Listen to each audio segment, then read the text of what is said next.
আমার 40 লক্ষ টাকা, এখন 15 লাখ টাকাও নাই আমার। অর্থনীতি স্থিতিশীল না হলে শেয়ার বাজারেও স্থায়ী গতি ফিরবে না। ঢাকার মতিঝিল বড় বড় মনিটরে শুধু লাল আর লাল। সূচক কমছে, শেয়ারের দাম কমছে, আর সেই সঙ্গে ভেঙে পড়ছে হাজারো বিনিয়োগকারীর স্বপ্ন। আমার 40 লক্ষ টাকা, এখন 15 লাখ টাকাও নাই আমার। লাভের আশায় আসা শেয়ার বাজারের ব্যবসায়ীদের 5 বছরে 8.5 লাখ টাকার বিনিয়োগ বর্তমানে নেমে এসেছে মাত্র 3 লাখে। এমন গল্প এখন দেশের লাখো ক্ষুদ্র বিনিয়োগকারীর।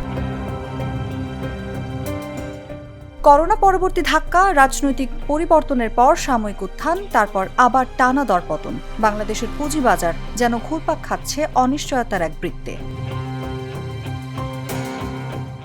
বিশ্লেষকরা বলছেন এটা শুধু শেয়ার বাজারের সংকট নয়, পুরো অর্থনীতির চাপ এখন এসে পড়েছে বাজারে। উচ্চ মূল্যস্ফীতি, ব্যাংক ঋণের 14 থেকে 15% সুদ, ডলারের চাপ, জ্বালানি সংকট আর বৈশ্বিক যুদ্ধ পরিস্থিতি সব মিলিয়ে ব্যবসা বাণিজ্যের পরিবেশ দুর্বল হয়ে পড়েছে। বাংলাদেশ সিকিউরিটিজ অ্যান্ড এক্সচেঞ্জ কমিশনের সাবেক চেয়ারম্যান ফারুক আহমেদ সিদ্দিকের মতে, অর্থনীতি স্থিতিশীল না হলে শেয়ার বাজারেও স্থায়ী গতি ফিরবে না।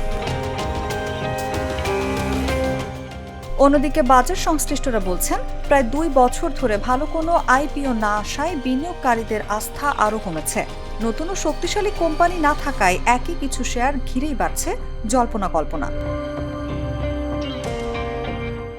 মিডওয়ে সিকিউরিটিজের এমডি আশিকুর রহমানের ভাষায়, বাজারে ভালো পণ্য না থাকলে মানুষ কেন আসবে? এরই মধ্যে নির্বাচনের পর সূচক একবার 5,600 পয়েন্টে উঠলেও সেই গতি টেকেনি। এখন ডিএসসির প্রধান সূচক নেমে এসেছে প্রায় 5,200 পয়েন্টে।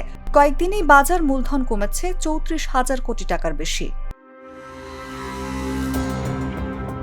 প্রশ্ন এখন একটাই, এই লাল পর্দা থেকে কি আদৌ বের হতে পারবে দেশের শেয়ার বাজার, নাকি হতাশাই হয়ে উঠবে বিনিয়োগকারীদের নতুন বাস্তবতা? নিউজ ডেস্ক, জাগো নিউজ।